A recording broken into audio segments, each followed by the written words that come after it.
again, I wanted you to, when I said that I want you to connect who you are, our bodies get very similar to what Earth is all about. Earth also has the same elements as we do. Earth also has an age, Earth also has seasons, Earth also has day and night. We're supposed to follow what Earth does. We're supposed to detoxify when Earth detoxifies, which is rainy season. We're supposed to follow day and night and sleep in daytime and follow a daily regime, which is called Dincharya. We're supposed to follow the seasons. When the Earth revolves around, it changes season. We're supposed to be following all those. And that study itself is defined in our knowledge of Ayurveda. So I am going to talk to you about 5 elements. 5 elements: air, water, earth, fire, ether. I'm going to talk to you about these 5 elements. And how do we have 5 elements? What are those 5 elements represent in our body? What's fire? What's fire in our body? Our digestion, our combustion, that is fire in our body. Air is our breath. Water is our blood. Ether is our intestines and our bone marrow. Right? So we have all the 5 elements in our body. And in Ayurveda, we take these 5 elements and we combine them together into different biological modes, and that's what is called doshas. Those of you must have read a little bit about Ayurveda. It's all made of Vata, Pitta and Kapha, and I'm going to explain you what is Vata, what is Pitta and what is Kapha and why it is like that. So, earth is the matter. So, Kapha here is earth, our matter and water together is called Kapha. And air and space together is called Vata. And fire is our acid in our body. That's the fire. That's how we digest food. Food and water together denotes Pitta. We all have all the elements, but how each of you distinguish from each other and how each one of you are a different person and different composition and a different characteristics, that is what is defined in doshas. So we are all either Vata Pitta or Pitta Kapha or Kapha Vata. There are multiple combinations. And balancing all these doshas is called is a good health. So the moment you have a balanced dosha is called a perfect health. And in our shlokas, in Vedas, it's also defined Sama dosha, Sama agni, Sama dhatu, Mala kriya, Prasanna atma, Indriya mana, Swaasthya iti abhidhyate. That means the moment your digestive organs are fine, your excretory organs are okay, your dhatus in your body, all your moments, everything is working fine, that's when you have a happy mind. That's when your senses are strong. That's when you hear sounds away and farther away, and your intuitiveness increases, and your mental power increases, and you become such a wonderful, well-balanced person. And balancing yourself itself, and finding a balance about who you are. It has nothing to do with weight. It's about who you are as a balanced person. Do you react to situations? How do you react to situations? Do you get, how is your digestion? Are you excreting everything? Are you having a sweat sometime in summer, or you're always in a controlled temperature? How are your excretory organs? How are you able to detoxify your body? That's how we balance Ayurveda. So right now I'm going to go over something to explain you what happens when you're imbalanced. If you have that predominantly, that characteristics. So if you are a Vata predominant person, if the constitution, your body, your elements in your body has more of Vata, which contributes to a lot of dryness, the properties of air, cooling, dry. That's when you see things like these, right? That's when you see constipation, premature aging, bone issues. And I'm going to talk to you a little bit more about it. Pitta, people who have too much digestive, the moment your digestion is, too much of pitta is aggravated in your body, it highs up. That's when you have all these skin issues, acidity issues, gastritic issues. And kapha here are the people who are obese, who don't eat much, but then they gain obesity. They get more stressed about stuff. They are the people who have lung disorders. And I'm going to speak to you about I'm going to speak to you a little bit about characteristics of a person.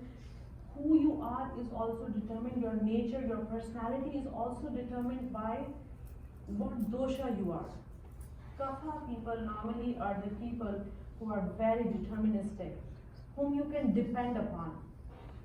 They are very emotional people. They will have weight issues, no problem. Vata, on the other hand, are people who are narrow, whose shoulders are narrow. They are the people, they are best multitaskers. They can take multiple stuff, they can do things here and there, and they can give you results. They are the people who are always thinking. That's the reason why they have insomnia issues. They never sit. You probably have a lot of people at workplace, your friends, family. Pitta, on the other hand, are people who have amazing digestive power. Those are the people who are great spokesperson. They are intelligent, they are sharp. So we can also determine your personality dependent on what constitution you are made of. And we can balance them. Suppose Pitta person is there who has severe acidity, they can add things in their body to make it alkaline. That's the reason in Ayurveda, each individual, their constitution, what they eat, how they eat, and how much do they eat also matters, and what time of day should they be eating. Even the time that you eat also determines, you shouldn't be eating when it's 12 o'clock, it's lunchtime, it's this o'clock, that dinner time. You should be eating when you're hungry, when your body asks for it. And I just want to connect to you and say that, okay, coming back to balancing your body, I have a very interesting analogy that we came up, and I'm comparing our body with a car, with a machine, right? You give fuel to your car when you travel, and you go for a servicing after 3,000 miles, and you go, oh yeah, I have an appointment there and all that. The food that you eat every day, your breakfast, your lunch, your dinner, that's our body's fuel. But how many of you all spend your body for servicing? That's detoxification. So we should be doing, ideally should be doing every Ritu Sandhi, which is called when the seasons change. Should be detoxifying your body, but fine. Detoxify your body every 9 months. Every 9 months, cleanse your body, take away that crude oil, so what you eat gets absorbed, and what you do can eliminate, all the toxins can be eliminated. Yes, I'm going to talk to you about what toxins are and how do they accumulate and what happens to them. But let me complete this. So the air that you breathe, the water that you drink, the food that you eat, everything has toxins in there. And the moment you have undigested food, the moment you have bloating and acidity and all kinds of stuff, if it doesn't get digested, it sits in your body and adds toxins in your body. As a result, you will have cysts, you will have back issues, you will have eczemas, you will have all kinds of issues, and these are the symptoms that body is saying, hey, please detoxify me. But then ignoring them leads to diseases, right? That's the reason big diseases like cancers and cysts and all kinds of big stuff, it doesn't happen over time. Gallstones, it doesn't happen over time. It takes years and years of accumulation, toxins accumulation, and then the body says, that's it, this is disease time, you have to take me to the hospital. So preventive health care is extremely important, and detoxification is part of Panchakarma. In Ayurveda we call it Panchakarma. Detoxification is a small tinny thing of which is called Virechana. So detoxification is called Virechana as a part of Panchakarma in Ayurveda. So this I thought I'll explain you about analogy about how car is connected, how can you take care of your machine and not take care of your own machine.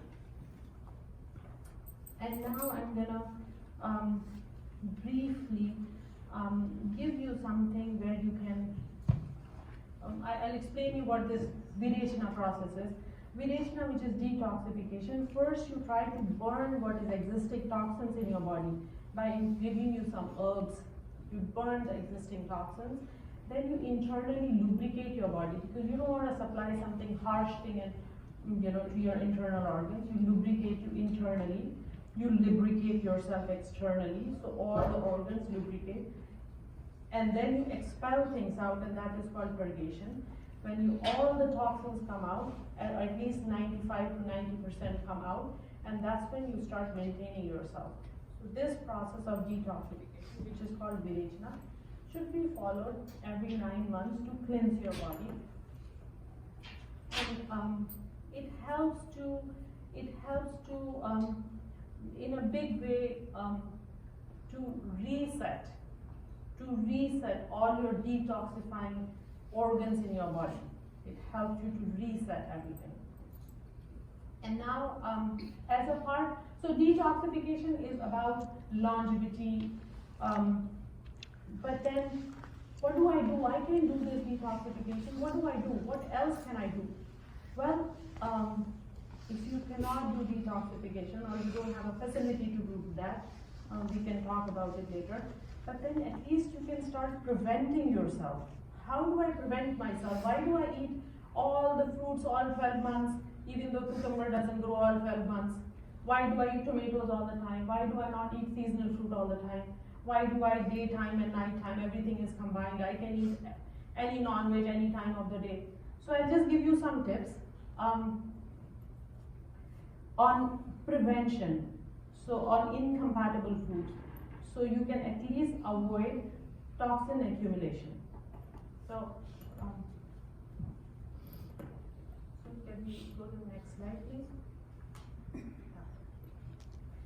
First, very interesting thing which I want to explain you is that we have to eliminate and separate the cooked and uncooked food. So there's the cooked food takes a different amount of time to digest versus uncooked food. Have your salad. Please have your salad when you're hungry at 4 or 5. Have it half an hour before your meal starts. But try and see if you don't mix them together. Again, if I take you to the car, I think you can all understand you don't mix different kind of oils. You don't mix brake and combustion oil and all that oil together and say, okay, done. So give your digestive organs the food that I can digest, so you don't accumulate toxins in your body. So do not combine those foods. Not if you eat a lot of fruit salads and they'll combine, okay, watermelon, this melon, strawberry, yeah, I had a bowl full of fruits. Oh, they all have different digestive powers. They have a lot of different energies before and after. After digestion, it's a different flow that you give to your body, and before digestion, the taste is different. Eat one fruit at a time. Don't mix up. Eat one fruit at a time. That's another very good tip that I wanted to talk to you. For example, milkshake. A lot of you consume milkshake. You'll have, oh, I had a very good strawberry shake, banana shake. So things like banana shake, banana is after digestion, it gives a sour taste, post-digestion. And milk is a sweet taste. And sweet and sour mixed together, make it a shake. It takes very long time for body to digest. And whatever doesn't digest, for people who have a good acidity doesn't digest, it becomes as a toxin in your body. And therefore, you also combine your intelligence of your system, saying that, hey, am I supposed to be digesting the sweet and sour together? So try and see if you can eat things which has different post-digestive taste. So same digestive taste should be eaten, consumed together, so it doesn't hamper your digestive system and it doesn't confuse the intelligence of our system. I'm also going to talk to you about some more prevention that you can do for people who have digestive issues. One more thing I wanted to just quickly remind you. Please try and see if you don't go to buffets. All mixed together, fish and chicken and lamb and whatnot, and eat it together, and all kinds of vegetables together. It's very hard. It's very hard to digest. So try and see if you have one meal, 2 vegetables, 3 vegetables, but you can eat good quantity because you know you'll get digested faster. Give good food to your body, and then you'll start seeing a difference in your body. Then you'll start connecting to your body. You'll start connecting to your digestive organs. Another thing, before food and after food, people who have digestive issues, before food, 20 minutes before food, have ginger and salt. Have 1 teaspoon of ginger, have some salt mixed together, eat it, it'll aggravate your Agni in your body. Fire, Agni is fire. Aggravate Agni in your body, and you will start seeing a better digestion in your body. Have good meals of breakfast and lunch. Try and see, don't eat after sunset. These are all part of Dinacharya, which means daily regime, which we must follow. Another thing what you can do is, you can have hot water of fennel and cumin together and consume it all day. You can consume it, but after dinner if you consume it, it's a very good thing. It'll help you to digest your food properly in case you're still consuming a lot of incompatible foods, right? And ghee. Ghee is a very good thing to consume. It's not about cholesterol. You have it with warm, fresh food cooked. Try and see if you can eliminate refrigerated food. Refrigerated food adds a lot of vata, lot of air. That's the reason why it gets dried off. And the composition of the whole food changes. Have easy food, but which is freshly cooked. So that's how you can prevent the toxins accumulation in your body. And do I have some more time? I also wanted to talk to you about seasons. I also wanted to talk to you about, it's called Ritucharya. Ritu is season, that's why season regime, following a season regime. Also, it's a great thing to do about day and night, wherein in the day, what you consume in the day. So if I see the sun cycle, sun is early in the morning and you're like, wow, that's when your metabolism starts. The kidney is activated, you're like, okay, fine, let me consume food. And then at 12 or something is the highest, and that's when our metabolism is the highest at that time, at lunchtime. And then evening hours, and then it subsides, it goes down. So eat very light dinners before sunset, and after sunset, try and see if you can consume. That's a everyday thing that you can consume. Try and see if you can mix less amount of food. You can also, in summers when it's very hot, have coriander. Have a lot of coriander, which is cooling for your body. And you can also change the compatibility of your food by adding things. So if you're eating something which is very spicy and very, like a lot of Indian curries you must have sweat, they put dhania on top, the coriander on top, that is cooling it. That's cooling. So try not to have weird combinations. I'll tell you one weird combination. I know people will come back to me and get mad at me after this. Try and see if you can avoid gulab jamun and ice cream. Do not marinate your food with yogurt. Use vinegar. Use mustard oil. Use red wine. Because milk is a product of cow and you're marinating chicken and 2 animals product come together, there goes your digestion. So be very careful. Learn about Ayurvedic cooking so you understand what are some combinations which are good, which are compatible, which improve your digestion. Each individual is different. That's the reason we all come up with different diseases. We all have weaker parts of the body. And I just want to sum it up by saying that Ayurveda works on prevention. It heals your body. It eliminates problems from the root cause, not the symptomatic cause. And it also works on longevity. So whatever age you live happy and healthy. And thank you for attending.